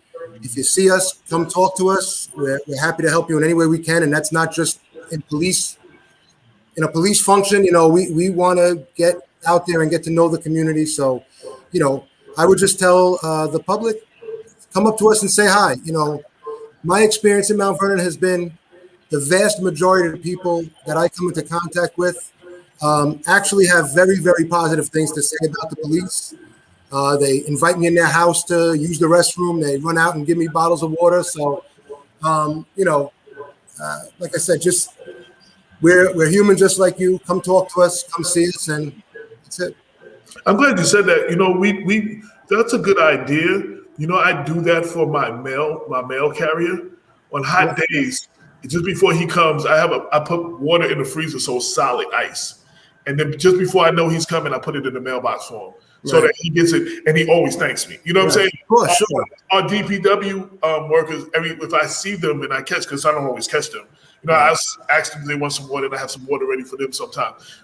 We might need to, you know, that might be something with the community and with the police as well. I mean, that might be something that we can do. So the person said June is Gun Violence Prevention Month in Mount Vernon. Maybe that's not a national thing. Maybe that's just Mount Vernon. I don't know. So I have to look into that. I can't speak intelligently on that because I don't know. So yeah, I haven't heard that yet. So I don't know. So now I would be remiss if I didn't take the opportunity to ask you some tough questions. I know one of the mistrust, the community's mistrust of the police. So I've often said, and I understand, officers rally together in what is called the blue wall, right? So, and on the street, we complain that the kids have this no snitching policy. And I've argued you can't expect the kids to end their no snitching policy until you get your officers to go to the officers and then till you get your officers to end their no snitching policy, which is that blue wall. Right. I know we had a case where I've been covering where we've had a whistleblower in Mount Vernon who supposedly, allegedly exposed some alleged things that nobody's been convicted of that. So alleged things that some may have not been taken serious and some may have been taken serious, but the community has heard some of these tapes and seen some of them. And the fact that they see some of these officers still on the street disturbs some of the community. And that leads to the mistrust of the community. I mean, of the police. Yeah, and I can understand that, AJ. And you know what? That particular incident you're talking about, the biggest problem I see with that incident was the handling of it by the department from the beginning. So like you said, right now the allegations are alleged. We don't know if they're true. We don't know what happened. I wasn't there, so I don't know. But there has been no evidence to support some of these claims. There hasn't been any corroboration. And at the end of the day, the department, I feel like, and the city has been so scared to come out and publicly say that and try to put this thing to bed that it's been lingering for years now. And, if there was something and the city acted on it, then we'd have to deal with it. And it would be what it would be, and people would be punished, and that's it. But no blue wall or no silence is strong enough to last for as long as this has been going on, to credit no arrest and no corroboration with people not talking about it. I mean, this has been looked at by 2 DAs. They haven't been able to pull any victims from these allegations. They haven't been able to find them or even identify them. So at some point, you got to cut your losses as the city or the DA and say, all right, we had the allegation, we investigated, and it's over. The city and the department have been keeping it alive by not going one way or another. You understand what I'm saying? By not either finding some criminality and doing something about it, or saying we can't find any criminality and ending it. So the reason I bring this up, and again, I'm asking you the tough questions because you're here. Yeah, that's none of this is as far as like I'm accusing you of anything. No, I completely understand. Right. So one of the situations, and I can only go by facts. I can't go by I don't know what's true and what's not true. So one of the things, well, we had an ineffective district attorney. Mm-hmm. And I was definitely in the movement of moving him the hell out of there. And I think that was the best thing that could have happened. But he said, there was allegations on the tape, and he said he couldn't find any of the people to corroborate anything. A white reporter from New York City who did not know Mount Vernon at all came. He met with me. He met with some other people. He asked some questions, and he tracked down one of the individuals that was spoke about in this tape. He just came here not knowing the city, a white dude walking around the South Side, and his name George Joseph from McDonald's. I know who he is. And he was able to identify one of the people that were talked about in there, and that person corroborated everything without knowing that he had a tape. He asked him questions, and his answers corroborated a lot of things that was on the officer's tape. Right. And so I had a problem with Scarpino. You couldn't find us, and this white guy came here out of nowhere and did not know Mount Vernon, was able to walk through the South Side and find this person. Right. You know what I'm saying? So I was like, did they really? Like that's, I understand where you're coming from, AJ, but Scarpino's been gone for 6 months now, and we have a new DA who doesn't seem to be getting any more traction on this case than the old DA was, and she came in here and ran on police corruption, right? That was her whole Right.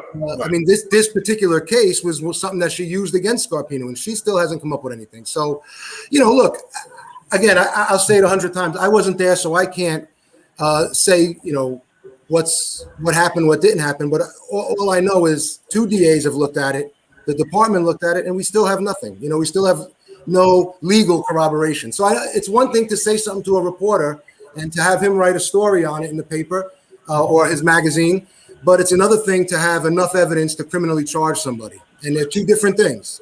Now, I would like to say this to the police department as a whole, and then I'm passing it to Dr. Brown. Sure.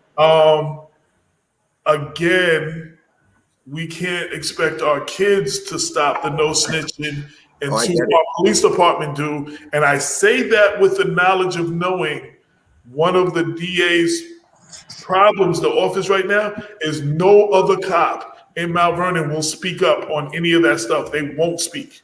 Well, if I could say one more thing to that point, and I've spoken to the DA about this, and part of the issue again, and I'm going to put this on the department itself. The department, everyone involved in that case, everyone that has spoken on a tape or been talked about on a tape, whether they were whistleblower or not, has been in some way affected at that job by the department, okay, including the whistleblower himself. They're not able to sign accusatory instruments in the DA's office. They're not allowed to be affiants on search warrants. And some of these people aren't accused of anything. They're just people that happen to get caught up on the tape. So what I said to her and what I'll say to you is, if somebody is out there that knows something and is not saying it, it quite possibly can be because of the way the department has treated everybody involved in that case. Right. Retaliation has definitely been a problem. And it's happening right now. They're trying to fire a person right now that, was caught up on those tapes, said some stupid things. I'm familiar with that, yes. Yeah, and they're not able to be corroborated. And there's no legal criminality involving that case, yet they're trying to move forward and fire the person. And he was having that conversation because he was trying to do the right thing at the time. Right. So this is why, so this is part of the problem, AJ. You know what I'm saying? Right. And I'm going to pass it to Dr. Brown, but I just want to say, I talk to activists all over the country and all over the state who are fighting for criminal justice reform or the whole Black Lives Matter movement, not the organization, but the movement. We have all the things that they ask for. We ask for more Black people in leadership positions. The whole city hall is almost Black or persons of color. We ask for more Black or brown people in leadership positions. We got a Black commissioner, and we have a lot of Blacks and browns and upper management.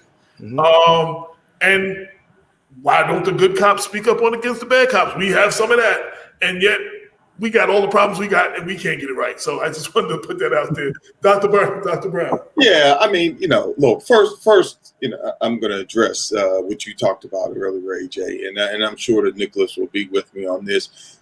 Just because we're out here, we're trying to make policing better, policing the institution. We're trying to make it better because any institution, any profession can be made better. That doesn't make people anti-police. So I want to get that out there so people can understand. We're trying to make better officers. So the other thing about snitching, I just want to differentiate. Most of the time we took this term snitching from a trio or something of bad guys, and one gets caught.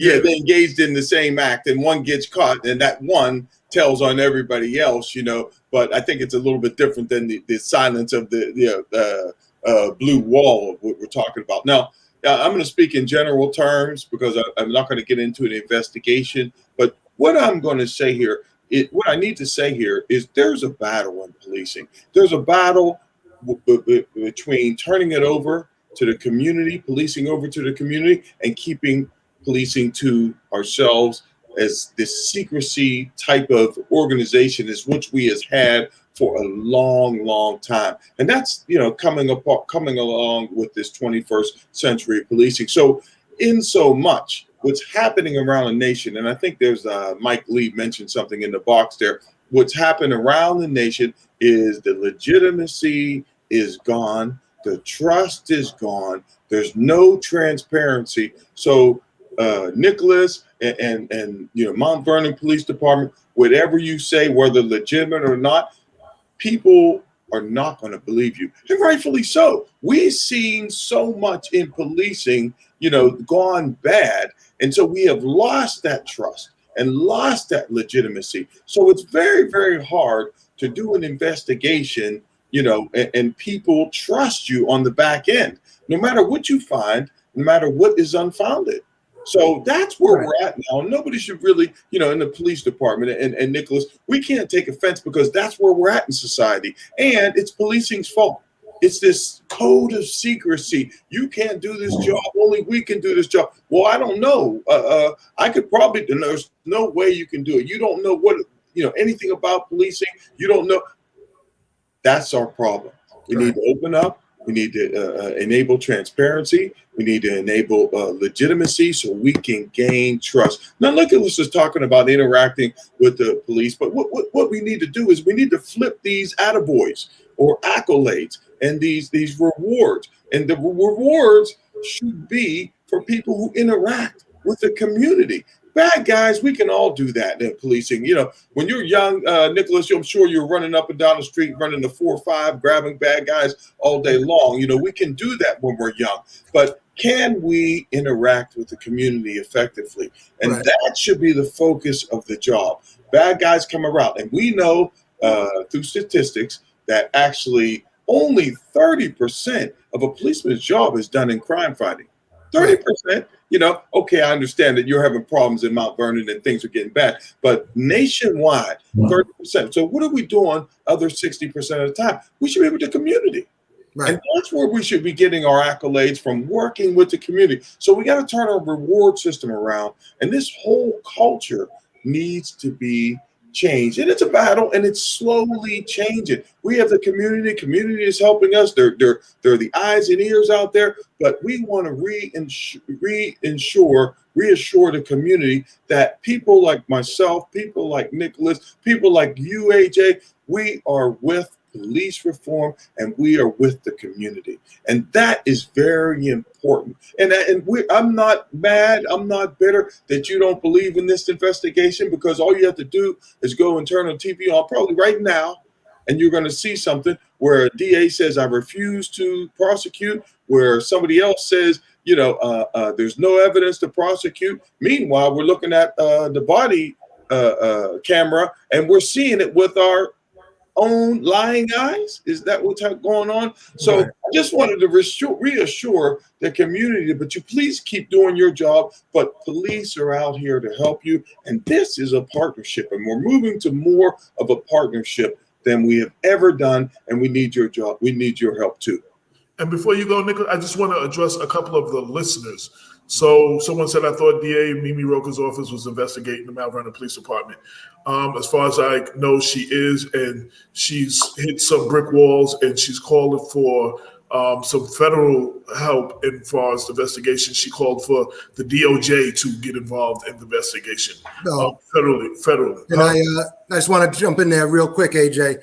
On that federal involvement for that case, that's not true. She's calling for a federal, I forgot the term she used, a practice and she's practice and pattern or something like that. Pattern and practice review of the police department. They are, from her words to me, they are in no way getting involved in any of these investigations. The investigation's still there. And I just want to point out one more thing that I mentioned when you had said that people weren't talking to her. People that aren't talking to her aren't necessarily people that have information that might take this case further. There might be people that can exonerate the people in this case. But the fact is they're afraid to talk and say anything because of the retribution that the other people have faced at the department. So I just wanted to get that out there. I'm not saying people are withholding information that might lead to a crime. They just are afraid to talk, period. Well, one of our listeners, that was the second thing I was getting to. One of our listeners said, because maybe AJ, it didn't happen. Is that possible? We're in no way saying that these and I thought I was clear when I said accusations. No one has gone to jail.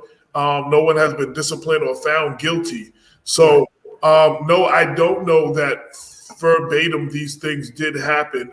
I was just a lot of my listeners, we've had this conversation over and over, and it's come up, and I wanted to give you a chance to speak on that. And I wanted to bring that up in this conversation. There has been someone said fear of retaliation. Mount Vernon has a history of retaliation, and going back to, I'm not sure about Clinton, but Ernie Davis administration, Richard Thomas administration, there's large histories of retaliation. I'm sure they predate all of that too, but as long as I've been doing Black Westchester, I know there are a lot of people who have talked to me personally who had said they gave me information, but they can't go on the record because their family member is worked for the police department or works inside City Hall, or they do themselves, or they are a business owner who have been retaliated against by the city, and they don't want, we had Richard Thomas administration running around putting padlocks on, giving people 5 minutes to leave and putting padlocks on people, like without any due process. Right. So a lot of people that is a big problem in Mount Vernon. A lot of people are scared. And lastly, I want to say, we judge a lot of things because of the social media we have. Right. It is anybody can write anything on social media. And if enough people read it, it has the perception of being true. Right. And if you say something over and over again, Richard Thomas said, Andre Wallace didn't pay prevailing wages, said it 1 million times, to the point people that worked for him for years that knew they were getting paid prevailing wages started saying, wait, am I getting paid prevailing wages? Like, I've seen that actually happen. Right. And he was cleared by 3 different things, but there are people now in this election that say, yo, ain't that the guy that didn't pay the prevailing wages? Right. So we have to be careful where we get our sources from. And this is for the people listening. We can't believe everything we read, and we can't go jump off the ledge because we read something if we didn't look into it. Because there's a lot of misinformation, and there's uninformed people and misinformed people out there spreading a lot of information. Some of it for political reasons, some of it just because they just want to burn the house down. So I want to be clear and make this a full conversation. So my critique was a critique, and again, we have a lot of good officers in Mount Vernon. I know a lot of them personally. Right. 1 or 2 of them are watching now, and they've been, they've called me and been sources for stories and stuff. And I won't say their names. You know what I'm saying? And straighten me out or no, AJ, it can't happen because of that. Right. That's not a way that would happen. And it made me, do a more informed story because of certain people that are listening. So I just want to say that, and I'm not anti-police, but hopefully this conversation will be one more step in bringing the community and the police together, because that ultimately is a goal of Black Westchester, not just in Mount Vernon. I've been involved in every police community relation forum in Mount Vernon, New Rochelle, Yonkers, Greenberg, Peekskill, White Plains, in the city. You know what I'm saying? So that's a pet peeve of mine. That's a pet project of mine. That has to happen for us to move forward. There has to be more cooperation to get some of the guns off the street. If I don't trust the police, I'm not going to have these conversations. 100%. Because everybody in the street, not everybody, many people in the street know what the hell happened and who the hell did it. But if they don't trust you, they're not going to tell you. Right. You understand what I'm saying? So we have to get past that, and we need more people in the community. And in our history as Black people, Dr. Brown was talking about our history, we also had what they call credible messengers, or people in the street who weren't police to help police our communities. Sometimes the police was a secondary thing. The issue had been handled, and then people would just turn over to the police. But but it was handled within the community. And I don't mean one person shooting another person or nothing like that, but I mean, speaking and making things right. You know what I'm saying? And we need more people involved on that level, because, the police can't do it all. And I will say this lastly, and then I'm going to give you all, last words and what can we do to make this better, or, all that stuff. But we asked the police department, we have phrases, we hear phrases, and phrases get co-opted, and then they go to another level. The original theory in defunding the police was not that we didn't need police departments. And every conversation that I've had in these rallies, most police agree that they are being asked to do too many things that shouldn't be under the police. We have failed programs and the lack of programs. So the police is the 24-hour agency that's asked to respond to so many situations. Everything. We don't require a badge and a gun. You understand what I'm saying? Because we don't have those things in place. So we have the incidences we have because, some of the officers or a lot of the officers are not trained to deal with emotionally disturbed people and some of these things. So a lot of people that were originally having this argument, that it was all they saw was money and more money being thrown at police, and all these things kept happening. It was like, why don't we start funding some of these programs? Don't give the police any money, but take some money and fund some of these programs. One, it would relieve some of the things that the police have to answer to. You know what I'm saying? And somehow this thing, because of politics and rhetoric, became, we want to tear down the whole policing system. That wasn't the original idea in defunding when defunding the police was a conversation that first started. So I just want to say that because we get a lot of this stuff twisted.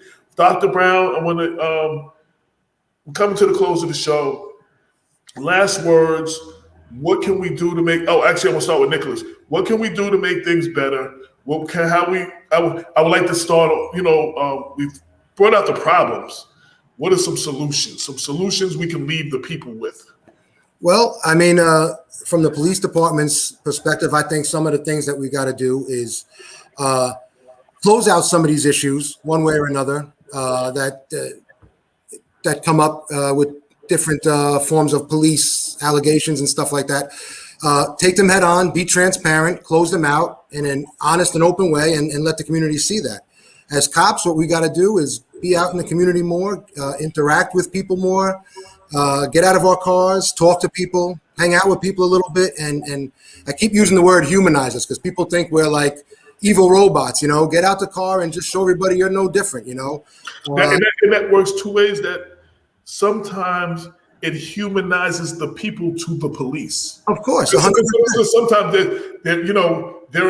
they're a suspect. They're not. They need to be humanized on both sides. So I think that's a great solution. Right.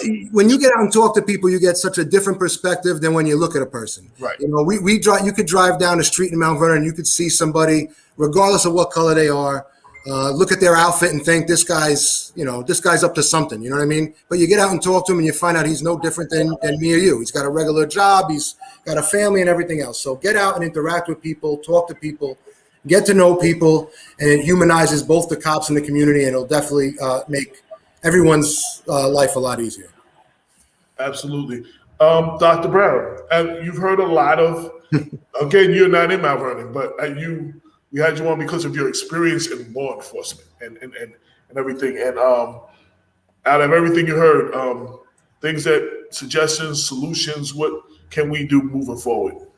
Well, I just think that the community needs to be involved more. I mean, take it as a civic duty, community, be involved. You may have a good commissioner right now. You may have a good mayor right now. You may have a good controller right now, regardless of what people think about any of them. 1 second here, my thing that went out. I'll fix it. But okay, so I'll just keep talking. I don't know what happened to we lost your camera for a minute. But go ahead. Yeah, we can still hear you. Okay, so regardless of what you feel about those people, please be involved. I mean, you should be involved. You do get to vote, and you do have a say in who the next commissioner is, and not any knocks against this commissioner. Not at all.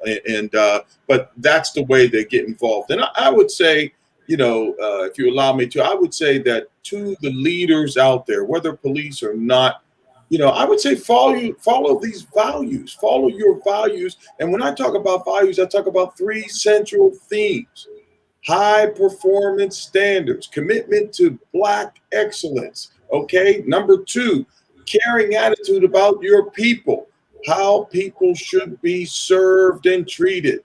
and then a sense of uniqueness and pride in your organization. These things are really important, and leadership cannot be diminished, and you shouldn't diminish it at all. And in the end, I think that, leaders, it's nice to share your vision. I know Nick was talking about sharing a vision. It's nice to share your vision and, with the community. But one of the things that I want to say is people want to hear how they fit into your vision. How do they fit into your vision? Try to convey that to the community. How do I fit into the vision? How can my dreams come true? How can they be fulfilled?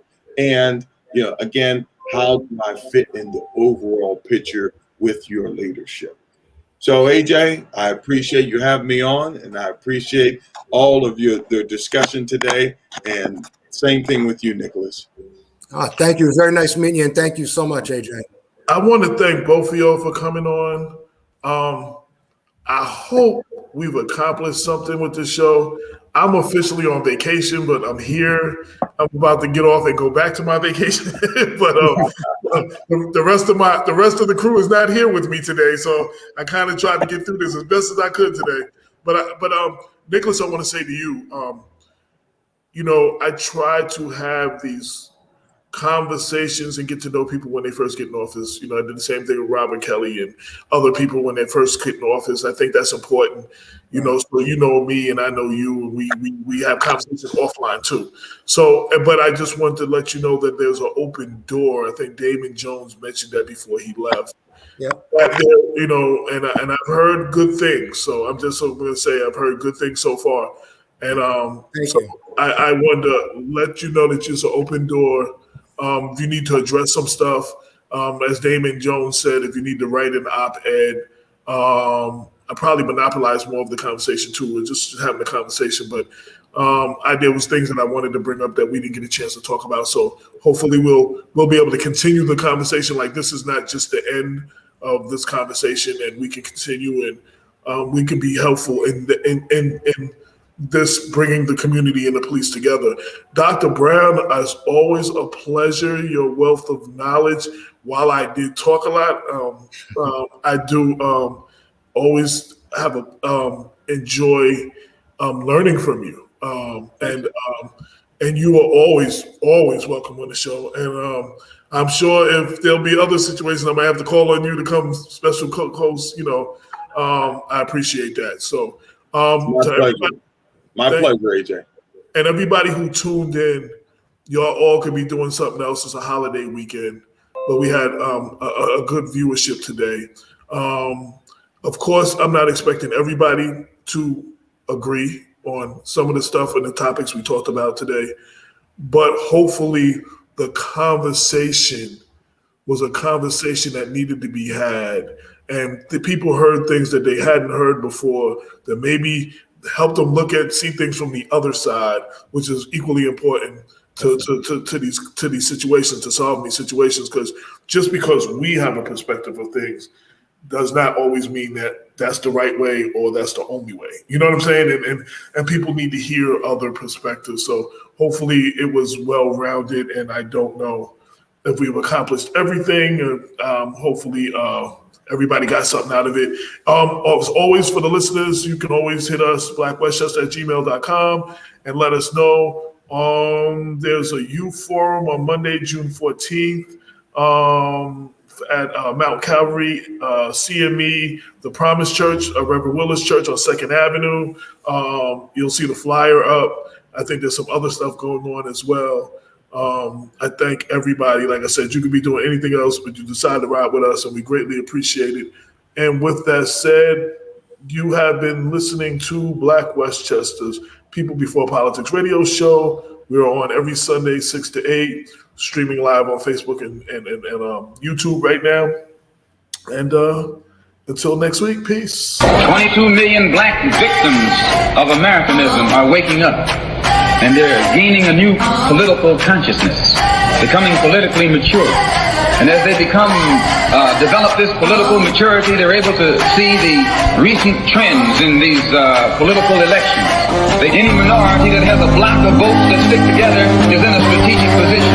Either way you go, that's who gets it. determine who go to the White House and who stay in the doghouse.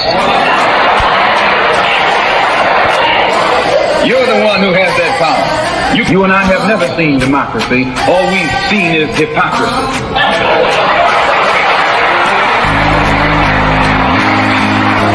When we open our eyes today and look around America, we see America not through the eyes of someone who has enjoyed the fruits of Americanism.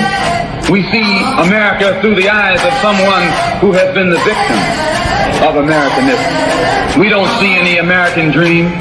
We've experienced only the American nightmare. We haven't benefited from America's democracy. We've only suffered from America's hypocrisy. And the generation that's coming up now can see it and are not afraid to say it.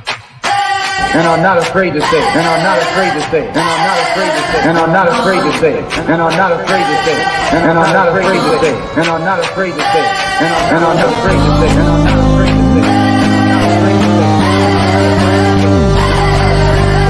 And are not